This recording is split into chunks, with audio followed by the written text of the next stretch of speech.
Hi, everyone. Welcome. My name is Kristen Taylor. I'm the Curator of Academic Programs and Collections at the Museum of Contemporary Photography at Columbia College Chicago. And today we're so excited to have Martin Hyers and William Mebane join us for the Behind the Lens virtual studio program that we started once the museum closed to help stop the spread of COVID-19. So we'll do these programs periodically. Please check back mocp.org frequently because they're scheduled sometimes pretty quickly before we actually have the event.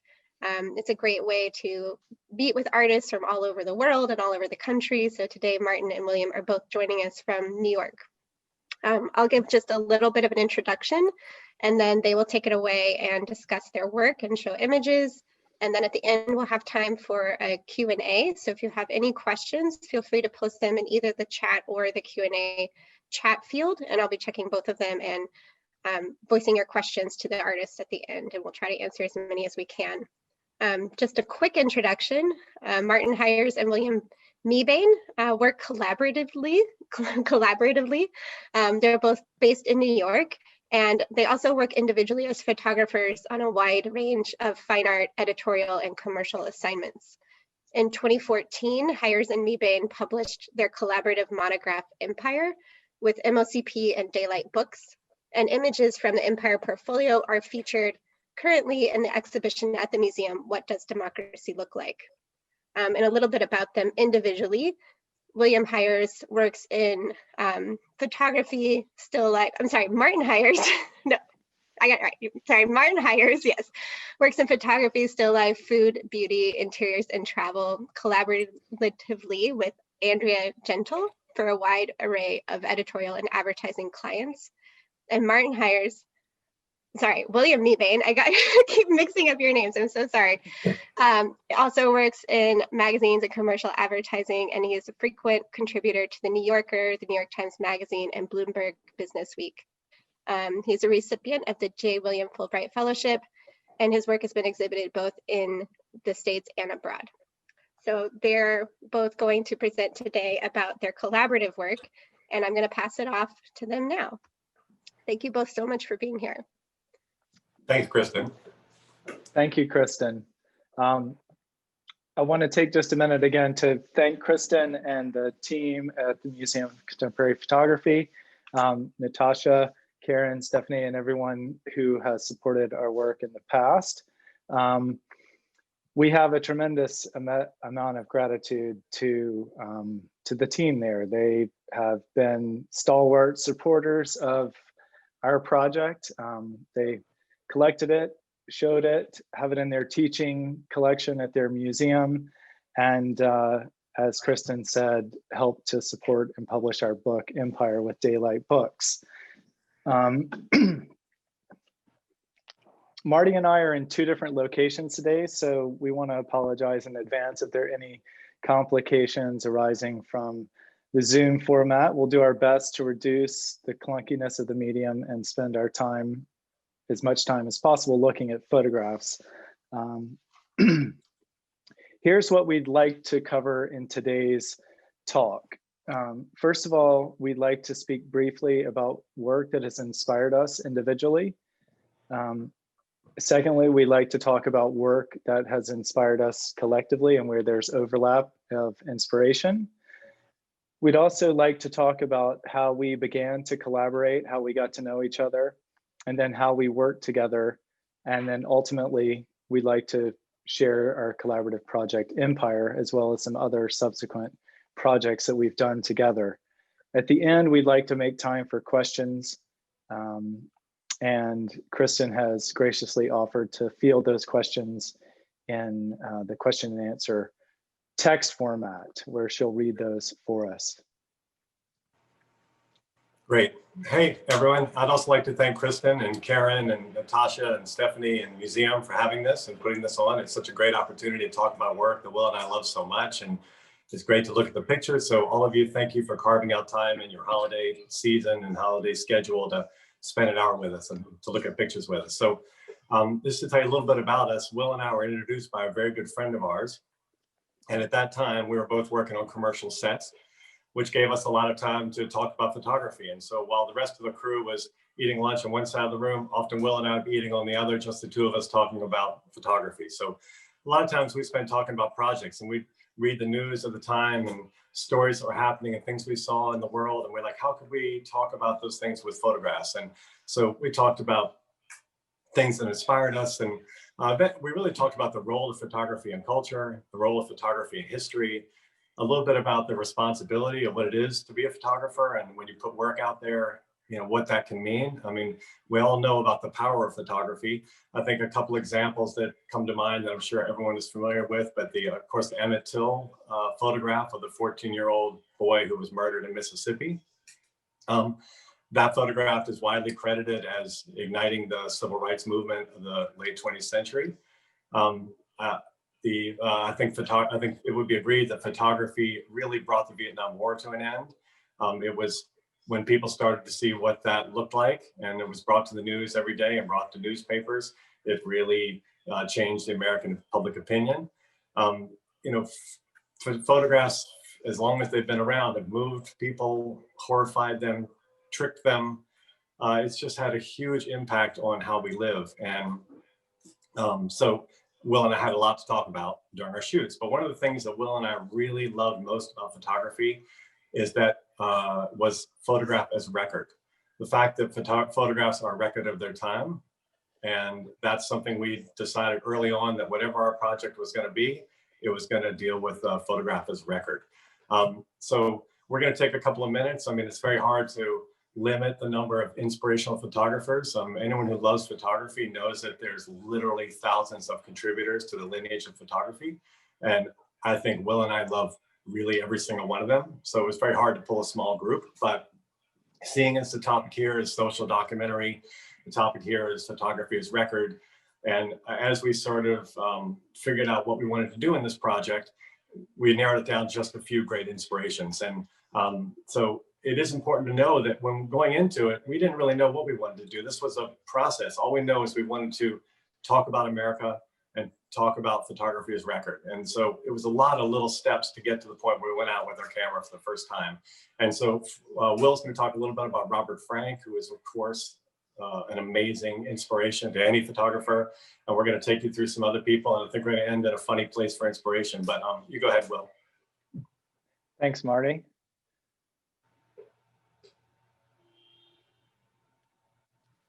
Okay, hope this is up clearly for everyone to see. This should be a familiar sight to many of the folks who are tuning in here. The world just lost Robert Frank recently in the last couple of years. I forget exactly when he passed away, but it was not very long ago.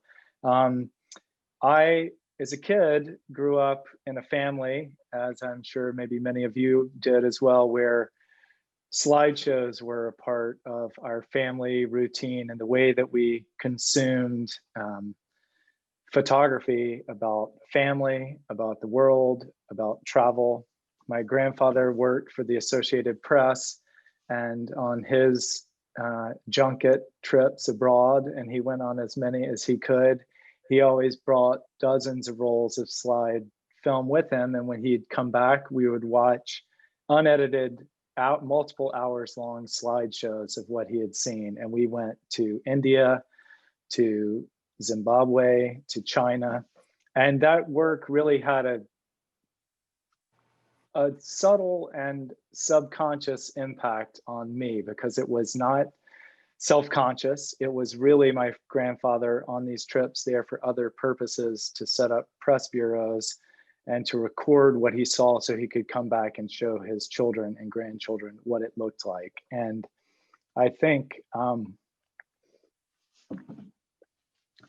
that impulse to just really show what's out there simply and straightforwardly is pretty admirable, and something that, as I matured as a photographer, I kind of have tried to get back to that simplicity.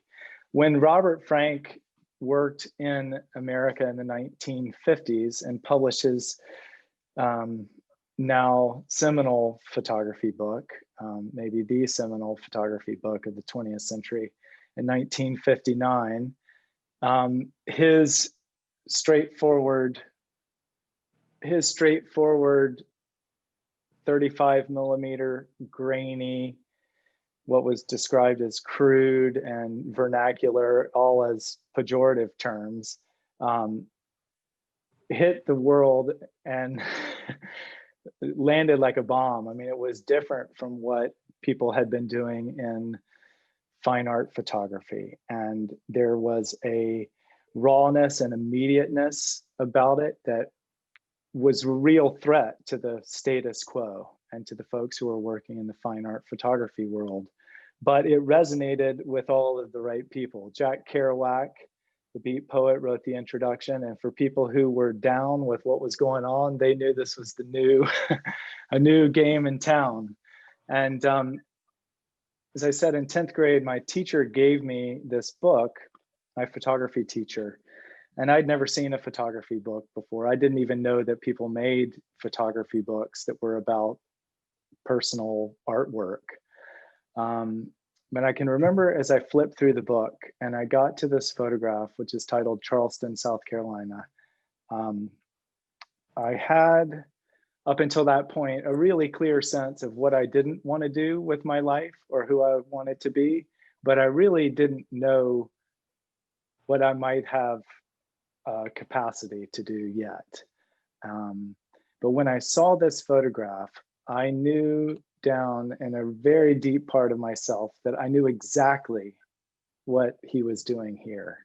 And I had never seen anything like this before. He showed me South Carolina and all of its complexity. And in a way that I could relate to personally, I understood the potential of photography. And I think I said, not super self-confidently to myself, I understand that, and I'd like to try to do that. I think I might have a shot. I see what he's seeing, and it's still probably for me the most important image in my photographic education. We're going to look at a few more shots from the Americans. This is a recruiting office. There's a gentleman there, in case you can't see the details, who's in a suit with his feet up on the table, saying, "Join the Army, ask me about it."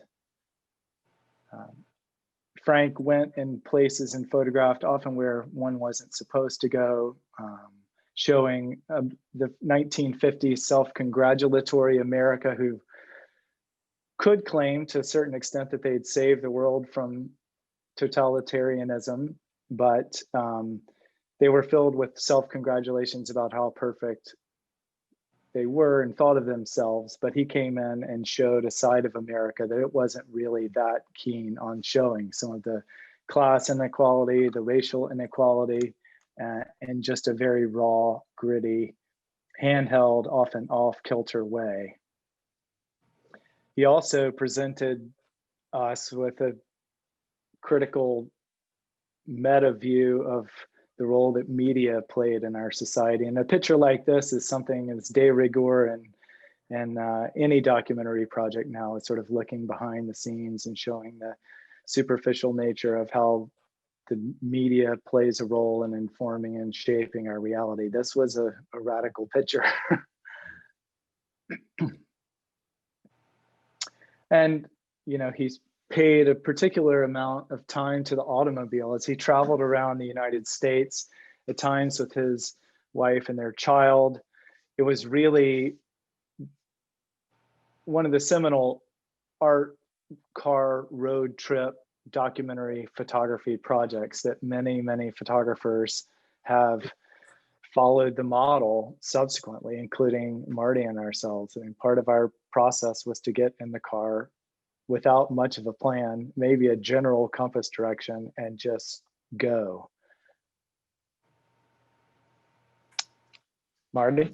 Yeah, sure. So William Eggleston is one of Will and I's favorite photographers, and anybody who knows Bill Eggleston's work probably loves it. As soon as you know it, you probably love it.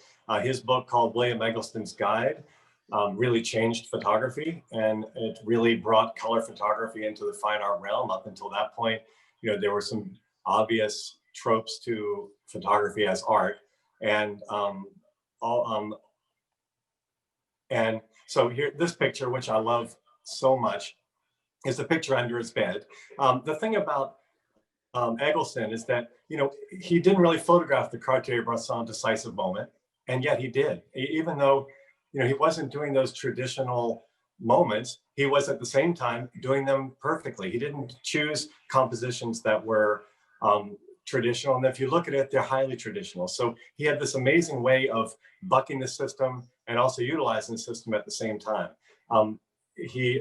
His photographs were portraits, landscapes, and interiors. And if anyone has this book, you'll know it. If you don't, maybe you should get it because it's such a great one. But these pictures were so complicated.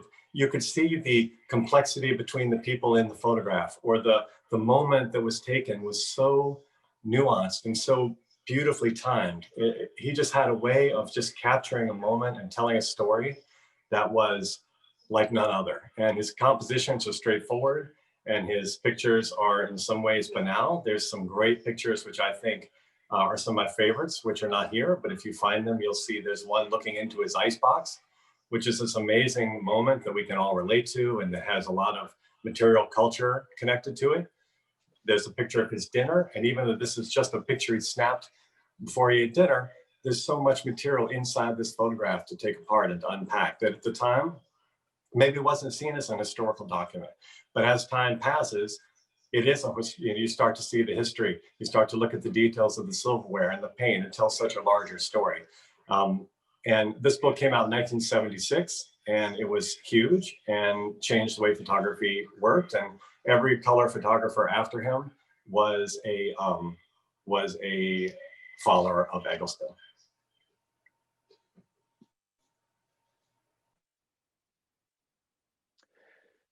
When I'm going to kind of shift gears a little bit here, back to describe a little bit of that back and forth process that Marty and I shared when we were talking about things that had inspired us, and we were sort of checking each other out in terms of like, does he like what I like? Would I really want to work on something with him? You know, as a good friend of mine said, like, I want to do a project with Marty Hyers. He's attractive, he's charming, he's smart, he's fun, he works hard. And so it was obviously tempting, but we still wanted to, you know, dance around a little bit to make sure that really if we got in the room together and started doing stuff, that we were really inspired by the same stuff.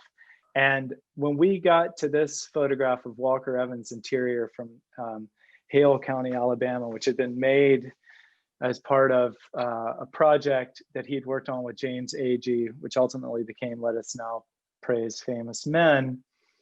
This shot of basically all the material possessions in this one sharecropper's cabin that had been shot with on-camera flash. Not everybody likes a photograph like this. It's flat. There's not a lot going on. The lighting is pretty harsh. But if you do, chances are you found a kindred soul.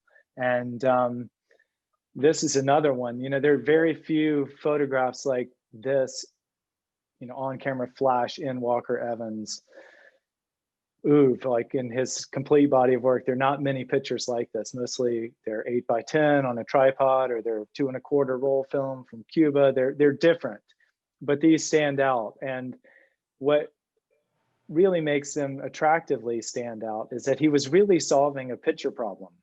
Like, how do I show this room? I think he probably moved the bed because he wanted to make an interesting picture. Is that okay? Well, we can have another discussion about that later, but he's trying to show us the interior of this room. And, you know, the gun above the bed, the nature of the sheets, the pride and humility of these people who have barely, you know, 2 nickels to rub together, but he needed to show it. And he decided to use a strobe in this situation in order to light and reveal what was going on. Another person who was seminal sort of in my photographic education was a gentleman named Jacob Holt, who traveled in the United States in the 1970s. He was a Dane, and he decided, you know, in the 1970s, many people would travel following the Lonely Planet travel on a shoestring guides where you could go and do homestays with people in India, or you could go to the Himalaya of Nepal and find tea houses to stay in. And these guidebooks were very much about trying to be a traveler, not a tourist. Well, Jacob Holt was an enterprising guy. He said, why couldn't I do that in the United States? So he went to the United States, barely had any money, sold his plasma often to raise money to fund his trips. And he started traveling in the American Deep South. And he wrote letters back to his family, to his parents in Copenhagen. And they literally didn't believe him, the scenes that he was describing. He said, you wouldn't believe the poverty here, and yet the dignity of these people who are working as sharecroppers, you wouldn't believe it. And they didn't believe it. So they sent him a half-frame camera and said, start photographing, because what you're describing is literally incredible. And he described himself as not a photographer, but just a traveler and a human being who wanted to see the full range of American society, from poverty to the well-off, rich and poor, black and white. And what strikes me about his work is that he was able to travel across all these different boundaries and be with different kinds of people and live with them and gain their trust. And as a non-photographer, take some of just really the most incredible documentary photographs I've ever encountered. And one of the greatest things about Holt, but also just being a photographer, I'm sure a lot of people on this call are photographers, so I'll be telling you something you already know, but the greatest thing about being a photographer, using this picture as an example, is that you get to be standing there when that picture is taken, that you get the experience of living that night or that day. There's a picture of Jacob Holt where there's two men with a shotgun up against the back of a garage about to commit an armed robbery. And he photographs them with a flash up against the wall during the robbery. And that's just one, that's an incredible picture. But to live that moment, to be the person who went with them, who talked about it, who went through the process, who photographed it, every photograph you've ever seen, the photographer got to stand there. So I think somehow I understood that early. And I realized I wanted to be standing in the same place that all these amazing photographers before me had stood and pushed the button like they did. So I think Jacob Holt is a great example of that. When Marty and I were continuing to brainstorm projects and ideas, one common spot that we hit of mutual appreciation was Ed Ruscha and his really sort of non-art photography, just descriptive, that was inclusive, comprehensive. And his project, Every Building on the Sunset Strip, which is an accordion book, which includes just that, came to mind. We were also had a mutual admiration for his 34 Los Angeles parking lots and their ability to show us things that when we change perspective, we wouldn't necessarily see from the ground. In this case, this parking lot is oriented towards a building. And as you can see, the more desirable parking spots are darker and filled with more oil stains. As you get further away, it's almost as if no one's ever parked back here. But that kind of straightforward descriptiveness, it's like, it's a picture of a parking lot and that's really it, but it can't help sharing all these other details about where you want to be and where you're going to be able to park if you get there early. I remember Marty talking about these crime scene photographs that Luc Sant has written about, where, you know, it's really supposed to be just a photograph made by a camera upside down on a tripod of the crime scene, but really it shows you the style of furniture in the room, the color, like this, the design of the carpet, what the floors were made of, what the edge of the door looked like. Was there a fireplace in the room or a wood stove? That these really straightforward photographs could end up telling us lots of details that they weren't really about, but that they included. So if you recognize this photograph, it's the packaging for Stephen Shore's book, American Surfaces, which is an amazing book. And he was another, like Frank, a photographer that went on a road trip across America. And he recorded America in the mid-70s. And the thing about his road trip is very much he used the camera as a diary. So, I mean, the rhyme and the reason for why he pushed the button at one moment and not another was really driven by him just recording his experience. And so it did have material culture, and it did have things that described America at that moment in every picture. Every picture had what the table looked like, what the gas station looked like, what a car looked like, what a hotel looked like. So in that way, it was a historical record. At the same time, for him, it was very much a diary of his experience. And he's a great photographer, and he was a huge inspiration for us. Then when Will and I got closer to trying to figure out what our project would look like, at this point, we didn't really know. All we knew was we wanted to take a lot of pictures. And so at that point, it was 2003. It was before the smartphone, and people were still on 14.4 and 28.8 dial-up. A lot of you don't even know what I'm talking about. But there was eBay. So I was on eBay buying something or looking at stuff. And as I scrolled through the pictures, I realized that this is an amazing record of material culture in America. Every single item was separated out by itself. Every item was recorded in good light for posterity. And this was actually like a archaeological cross-section of American material culture. And so I took a bunch of pictures. I sent them to Will. It was a picture of like a chair, and then someone had shot underneath their car to show what a shock absorber looked like. So I sent him that, and a football helmet, a few things, and he sent back a few more to me, and I sent for him. And just by the end of those 2 or 3 emails back, we knew what we wanted our project to look like. We knew that we wanted to do what this eBay thing was doing.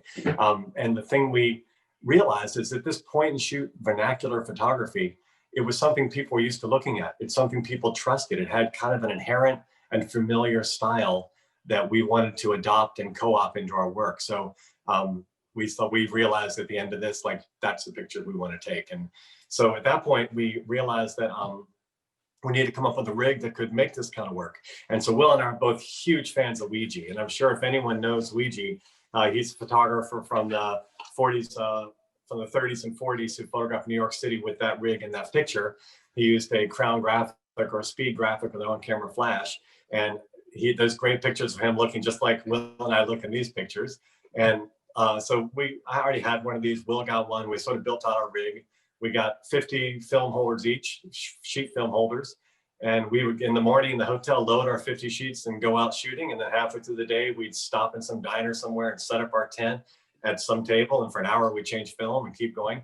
But these rigs, when we walked up to people on the street with that camera and this big bag of film and that flash and said, can we come in your house and photograph all the contents of your house or come into your business?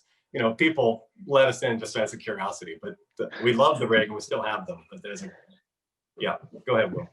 Yeah, as we started photographing, we began out in public space, and really on our first outing, which we had tried unsuccessfully really with an 8x10, we talked about some of the philosophical parameters that we wanted to hew to. We didn't know exactly what we were going to photograph, as Marty said, but we knew we didn't want to be mean-spirited. We didn't want to be ironic. And we wanted, in the sort of spirit of Holt, to be inclusive, like, of America and American society, not one little subset or some little tiny facet, but to have it be inclusive. So, again, we photograph in gas stations, we'd photograph in parking lots, we would wander around outside businesses. Sometimes we would go to businesses, knock on the doors. We went to football games, pizza places, restaurants, toy shops. We'd ask people if we could photograph inside their cars. Sometimes we'd even go to a dump, where cars were stored. But something happened here on a trip when we were in West Virginia. I'll let Marty. Yeah. So up until this point, Will and I would just walk up to someone, no identification, no photographs, and we'd say, hey, we're doing a time capsule of American material culture, and we'd like to include your business, and we want to photograph what it looks like in a butcher or a court or a prison. And I guess people didn't have a lot to lose, and they would say, sure, yeah, come on in. Yeah, you can come do that. So we go in, we photograph, we leave. So we found ourselves in the skating rink. And so I'm around photographing the skating rink. I'm photographing the shoes and the bathroom and the cash register and the French fryer.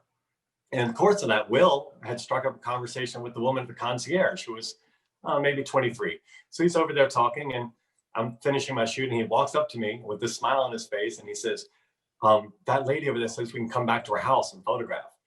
And I will say, actually, I felt anxious and nervous and I wasn't ready. I just, I just never even thought to go into people's houses. It's not something we were looking at the America that's available to everyone, that's outside our doors. And so I just never dawned on me to go into someone's house. I didn't feel that comfortable following this girl home and photographing her house, but somehow we got the courage. We waited for her to get off work. We followed her the 2 or 3 miles to her house.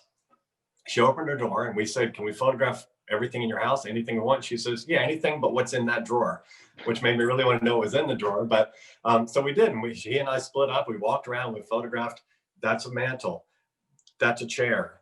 That's a dishwasher. That's a clock. And we just recorded the interior of her house. And when we were done, we realized it just, even after it took us maybe 40 minutes, we got back in the car and our total project had changed. We knew exactly what we wanted to do. We wanted to walk into any person's house in America and record what will be a changing America that in 10 years might be nearly unrecognizable. In a generation, completely unrecognizable. We wanted this ability to walk into strangers' houses and have access. And so we did try a few times. We tried that same line. We said, hey, we're making a time capsule of American culture and we want to include your house. And people looked at us like we were crazy, that we were going to follow some woman home to her house or some man and be in the house there alone. It didn't work. But after a few, maybe after 2 or 3 or 4 no's, finally someone said yes. And then a couple more no's and someone else said yes. And after a day or two, almost everyone said yes. And for the entire project, after that day, only a handful of people said no across the entire country. And I don't know what it was, the way we presented it, I'm not sure how it works, but before you know it, we would stop people in lines at the bank while they filled up their groceries, walking down the street. We'd knock on their door and people just let us walk into their house. It was amazing. Go ahead, Will. Thanks. As part of our trip, we did make some pilgrimages. We decided it'd be interesting to go to Hale County, Alabama, because it played such a outsized role in the history of photography, the work that Walker Evans had done there. So we were down in Hale County, Alabama, and we ended up in a small town. In this town, we ended up in a jail. We ended up in a recording studio. We ended up in people's houses.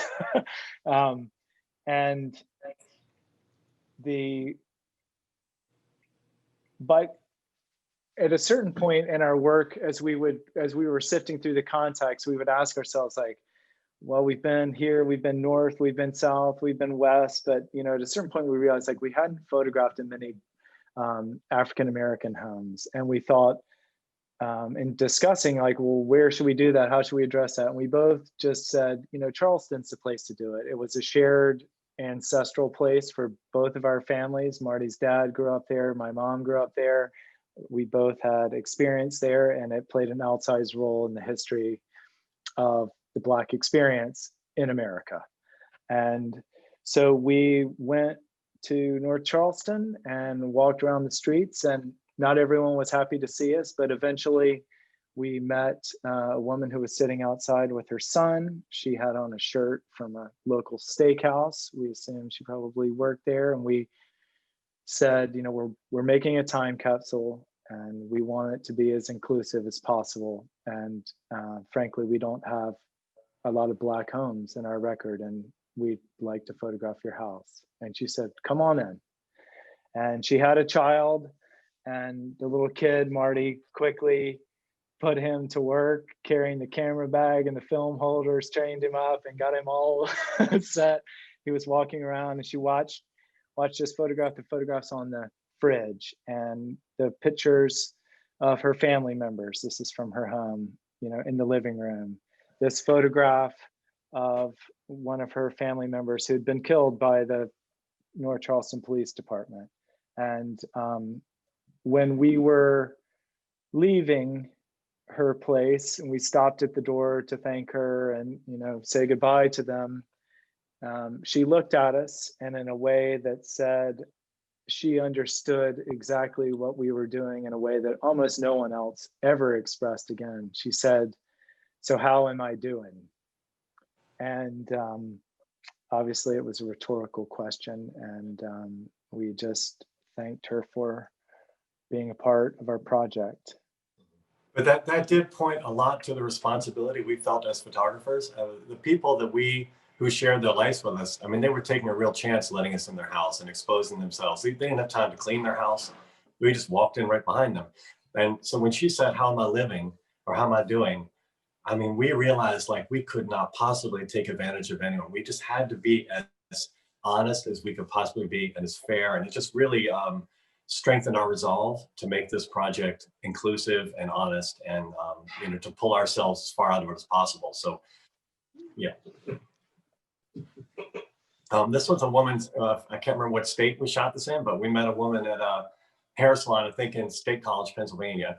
And she said, well, you can come back to my house. So we drove a couple miles, walked to her house, and we photographed her very neat house. And she had this one room. So we photographed this bed and a couple of things in the room. It was obviously a child's room.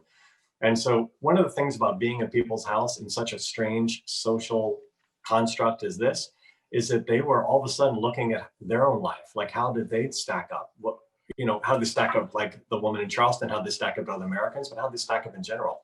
And so we said, she said that room was my son's. He died in a plane crash, and I've never changed that room since he died. So I'm really glad you got a chance to photograph it. So we had these amazing moments that you just couldn't have with another person without this tool. These are just some more pictures from people's houses, and you can see TVs were very different back then. And we'll let it go through for a minute. Sorry, Marty, I left you there. No, it's good. No, let's look at the pictures. We'll keep going. So we were in Los Angeles, and we've been driving around all night. It was maybe midnight. We went to a Hollywood diner, and the waitress was kind of punk rock, tattooed LA girl. And we said, hey, when you get off work, can we come to your house and photograph your apartment? And she said, well, I get off at 2. If you stick around, you can go with me. So I said, okay. So Will and I get in the car. We follow her a couple blocks to her house. She's got a small, you know, studio apartment, so it didn't take much time. We shot a refrigerator full of prescription pills and her bed and a few other things. And then we walked into her living room, and there was this clown suit laying on the ground. And we said, what's that? And she said, I think you should photograph this. And we said, what is it? She said, that's John Wayne Gacy's clown suit, the serial killer. And it turned out she had a whole box of John Wayne Gacy's things. I don't know how it got there. I don't know the story, but we photographed John Wayne Gacy's clown suit. And that was a really scary night. I mean, when we left that apartment, we were scarred for quite a while. It took us a while to get our composure back. There was another element to photographing, I guess at any point in time, but for some reason, the rate of change during the first decade of the 20th century. Marty and I made these photographs between 2004 and 2007. We made 9,000 of these photographs, but the world hadn't yet met the iPhone. Computers and TVs were moving from giant boxes into flat screens. It was just beginning. It obviously hadn't made it out into most of America, but there were things like this that were such a critical part of most of our childhoods that we thought this could go on another 50 years or it could be gone in 10. But that was certainly something we were aware of.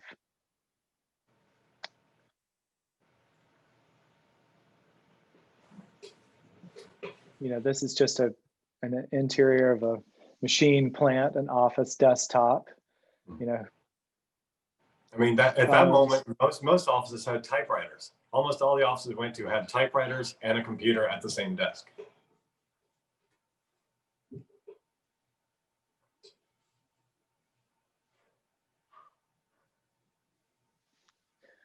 So this coffee cup was somewhere in the South.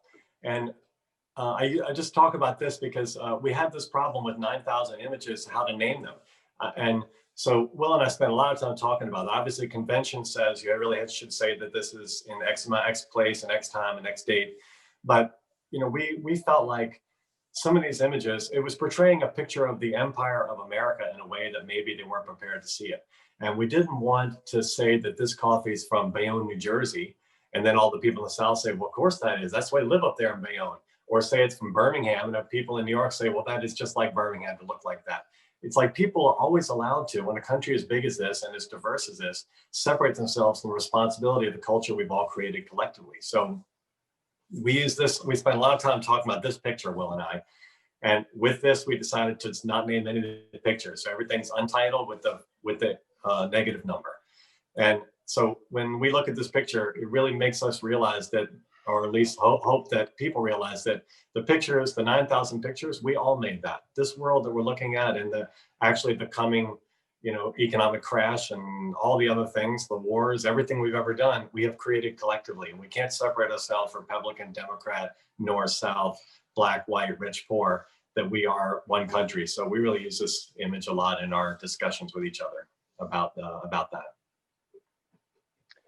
Yeah, this photograph was made in a mill town and in a family's home right across the street from the mill, where a gentleman had lost his job. The mill had shut down, and they were cooking, and it's this revereware pots and pans that many people have had in their lifetime. Maybe it's the first kind of pot and pan I got when I moved out of my house.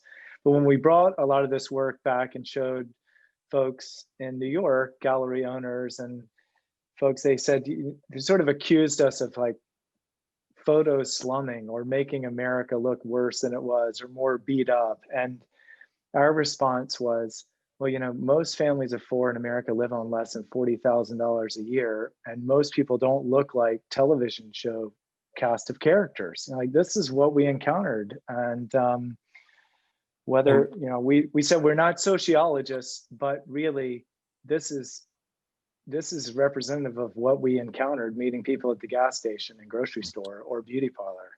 Right.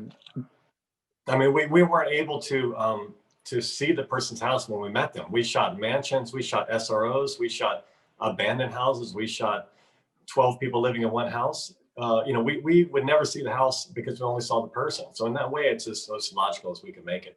When we finally, after a couple of years of shooting, Will and I had been on the road on a very long road trip, and we found ourselves coming up from the south, headed back to New York, and we stopped at the Lincoln Memorial. And we really had no intention of stopping. I mean, we'd shot 100 mantles and 200 clocks, and we'd really shot a lot, but we didn't see any end in sight. And so that was kind of a rainy night, and we went to the Lincoln Monument, to the Vietnam Memorial, and we photographed. And something about it, by the time we finished that hour of shooting or whatever it was, we kind of looked at each other and said, I think we're finished. I think this project's done. And so after this picture, we didn't take another picture. And so that was really for us the end of the project. And it meted out this amazing number of pictures. As you can see here, that's just a tiny, tiny, tiny fraction of the pictures taken. So then we were forced to figure out how to view them. I mean, for 9,000 pictures, if you spend just 30 seconds looking at each picture, it might take you a week and a half to do one pass. So we had all these pictures, and I'll show you a few ways we talked about chopping them up. Sometimes we organize them by topic, like backseat. And sometimes we organize them by, again, topic like this.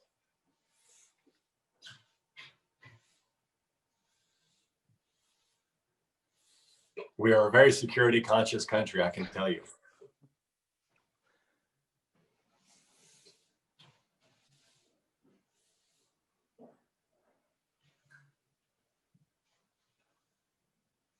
Sometimes we did it by color. Sometimes we did it randomly, actually.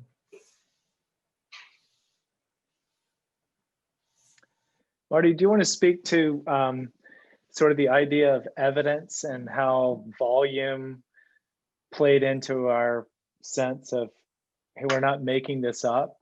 Like there's 9,000 of these. Like literally, this is Sure. what we found. And we're about to look at some other projects we did that this same thought plays a role in that as well. But nothing can beat volume. I mean, when you look at like any census taking or any statistics, the larger sample you have, hopefully, the closer you get to truth. And so I think when these pictures are looked at 50 years from now, no one's going to question that that's what it's like. They'll look at this collection and say, yeah, I guess that's what America was like, because they have no reason to not believe it. And because they're living a new reality, there's some other zenith, some different moment disappearing, some other like moment swept away in the change of time. It's only because we had a vested interest in it being right or wrong that we were pushed against it or accepted it. But yeah, the larger the sample, the better. So we're going to show you a few other projects we did, which we really enjoyed doing. And in typical fashion, we could have done all these projects at once and saved a lot of time, but Will and I are slow learners. So we decided to do one project at a time. So we went to Las Vegas and did the Sunset Strip, and we just went up and down each side and recorded everything we saw. And this is a micro project. a microcosm of, it's also a microcosm of American culture at that time. It was before the crash. It was America as empire for sure. And this is where we spent our money. This is how we spent our gold and our blood and our sweat. So this was a really fun night. After we worked on Vegas as that, microcosm, we were just heading at Las Vegas is like 2008, and this is 2008, 2009. People were telling us when we were out in the world in their house, in their homes, that I'd lost their job, but they hadn't lost their house yet. Their 5-year arm was about to expire on their mortgage, and they didn't have any idea how they were going to stay in their house.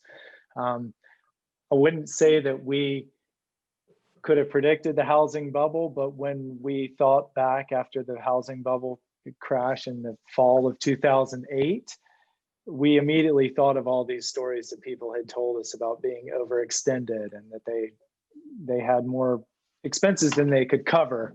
And around that same time, we came across an article in the New York Times about the last original Levittown home being for sale. And we thought, well, Levittown is an interesting place because it's essentially the beginning of post-war suburban development and organized communities after the war. And it was right in our backyard, and we thought, hey, we should explore architecture. Again, as Marty said, if we'd been smarter, we'd photograph the houses where we'd photograph the stuff while we were working on Empire, but we weren't we weren't so clever. But as we started thinking about, well, how are we going to photograph houses in a way that feels like it's connected to Empire? And we both really admired Richard Barnes' work and his work in particular of the Unabomber cabin. He took the Unabomber's cabin and turned it into a specimen, an architectural relic about psychology and as evidence. And we thought, well, obviously we can't do exactly what Richard did, but maybe we could find some other way to steal and borrow some of this magic that he's got going on. He was working in a studio here in Sacramento, California. So we built, basically we took the exact same mathematical proportion of the on-camera flash. Most things were 3 feet away, and we just took that graphic equation and blew it up to 30 feet. And so we ended up putting a flash on top of the car, a really powerful flash that was maybe 6 feet high and maybe 12 feet back, hanging off the back of the car.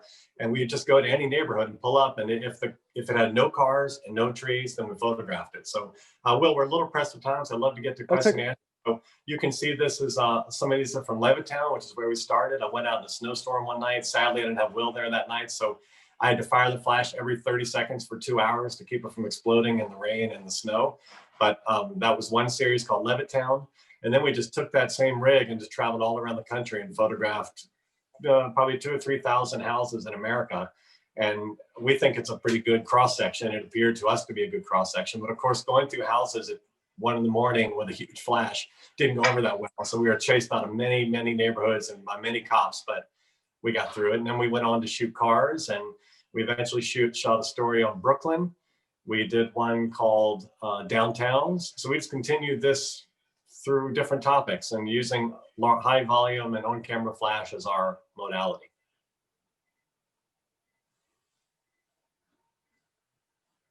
Yeah, this next little group is from Brooklyn. And we used the car GPS for this. So we would get in the cars at night after work, and Brooklyn was outlined with a dotted line on the GPS. So we would just drive till we hit the dotted line and then turn and go till we hit the dotted line again. So we tried to do a semi-scientific picture of Brooklyn. And then these other photographs are really from a group that we called Here, which were just towns, just essentially the social landscape around.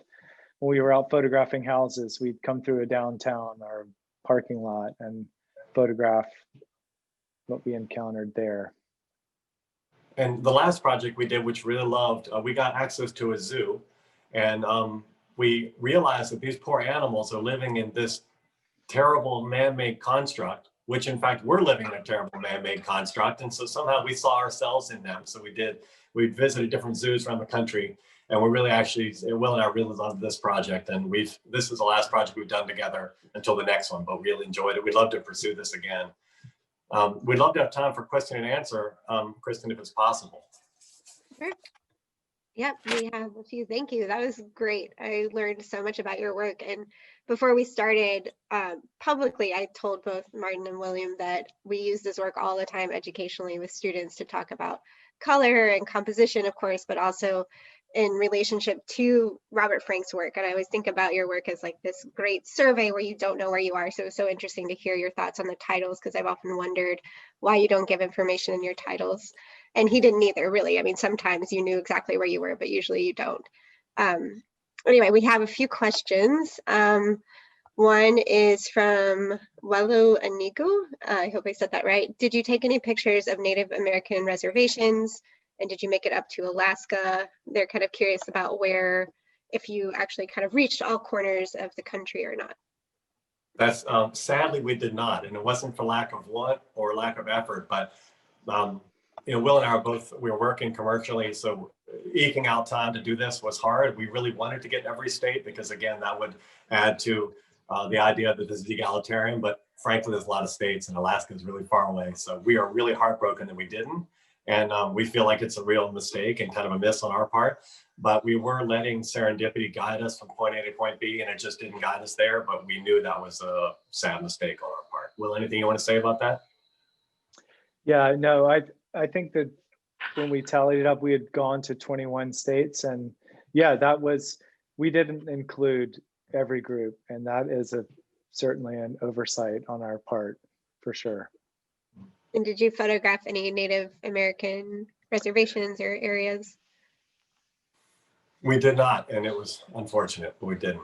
But that would have been amazing to just blend that in with the picture. So it's still, it's not over. I guess we can always add. Right. That's what I was wondering. And we have another question that I'll get to in a minute, but are you thinking about, as far as the idea of a time capsule, are you thinking of doing this again, like the Empire Project specifically, of photographing objects, since objects have already changed so much with like computer screens and things like that? Do you think you'll return and revisit the project, or do you feel like it's finished for good? Will, you want to talk I think, yeah, I just saw a note from Ron Jude, where he described how his graduate teacher had told him, like, ultimately you take a picture early in your career and then you spend the rest of your career trying to make it better or riffing on it, but you do the same thing over and over and over again for your entire career. So I think that is partly true. But in terms of like going out to do volume 2 of it, I think we would probably, like, working together again, it would be adding more to the project, but it probably wouldn't be a reprise, so to speak. Does that make sense, Marty? Would you agree? Totally, but I would love to, frankly, I hope someone else does it. Maybe a decade, maybe 2 years, someone will eventually, even if it's 50 years, will say, like, I'm gonna just redo that and we're gonna be able to have a comparison. So I open it up to anybody who's got the bandwidth and a camera and the time, they should do that again. Great. Anonymous attendee would like to know how much post-processing was done on the photos. None. These are all contacts made in a darkroom from a 4x5 negative. They were digitized but not altered. But I will say that the houses were slightly straightened. Will and I had a big discussion about whether they should be straightened, and we landed on straightening them just because we're working, it wasn't always straight. So Will, anything you want to say to that? Yeah, no, we shot on film so that it would have a longer archival life, and scan the film and then output on inkjet. Amanda Marchand would like to know, how would you describe the pluses or minuses of collaborating versus working alone as a photographer? Anything you would do differently next time? That's a really good question. I see no negatives. I collaborate in both my photographic endeavors, and I think I see no downside. It's amazing. You double the work or triple the work, I mean, you have to share in the responsibility, but you also get to share in the joy. And also, it's a job like this, it took thousands and thousands of photo hours and so much time on the road, and to be able to share that and exchange ideas about what you're doing and what you care about, it's just so much more rich with a friend. So it's not for everyone, but surely for me, it goes like that. How about you, Will? Yeah, I would say Andrea and I, Marty's wife, like to joke that Marty sure knows how to pick a good partner. but I think it really depends on who it is. And if you find somebody who really, like many me, complete me, someone who makes you better than you are by yourself, or that gives you an experience that's different from what you would be able to do on your own, you should do it. And I can say too that I think it's important for me to also have some space to do things that take the time that when you're of not knowing, and that you can, when you're working solo, you can give yourself more time to really fumble longer. And when you're working collaboratively, it helps to be a bit more goal oriented. So in the case of things like this, where it was clear what we were after and doing, it's really an advantage. So I think what's also important to remember is that it's not, the two things aren't mutually exclusive. And True.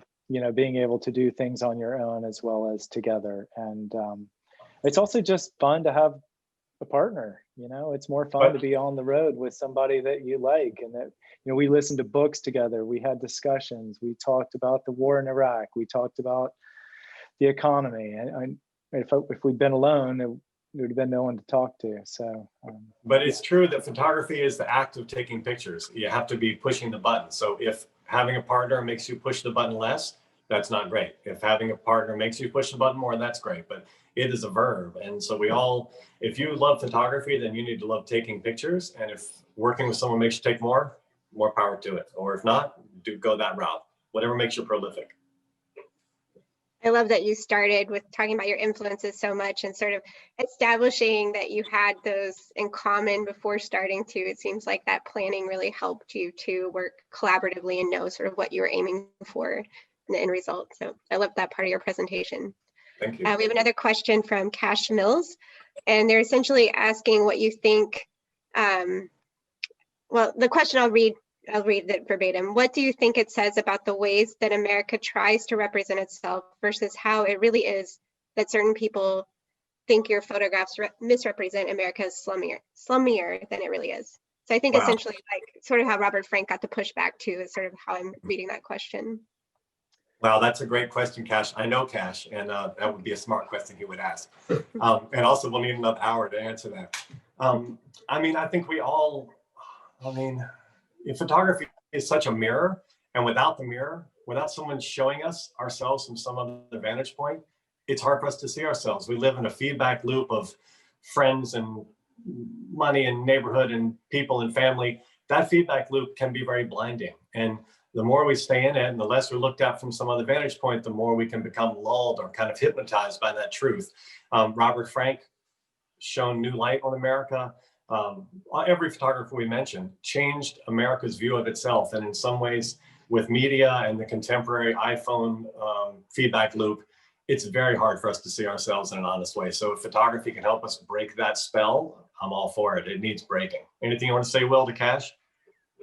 Yeah, I think one of my teachers, Hank Wessel, used to say, like, I remember I showed this work to his class, and it started an interesting conversation about how photography works. That photographer goes out, responds to something they see in the world, like it's almost like pointing, like look at that, and look at this, and look at that. And then there's a subjective process of coming back and saying, like, I want my audience not to look at everything, but to look at these 100 photographs. And with these 100 photographs, the artist has something to say. And then the work really gets completed by the viewer.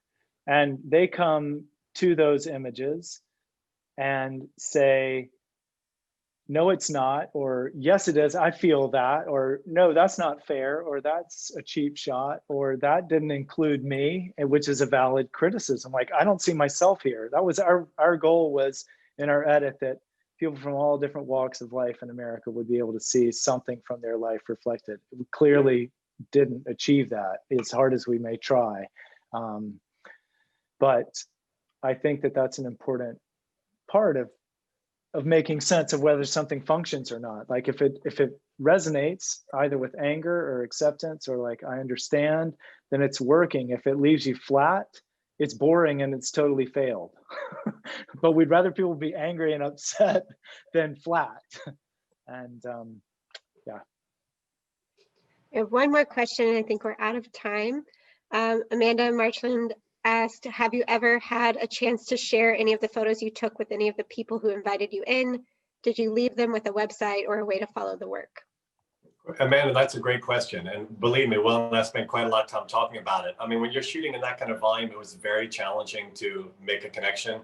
That's one level of it. But also we wanted people to feel a sense of autonomy, a sense of anonymity, that these pictures were taken and they were put in a pile without any name, any connection. It could never be tracked to them. And in a way, that's what allowed them to let us in the house to begin with. So as much as we hope they find them, we hope they find the project, but that was just too complicated. And also it complicated the relationship with the participant. Will, anything you want to say to that?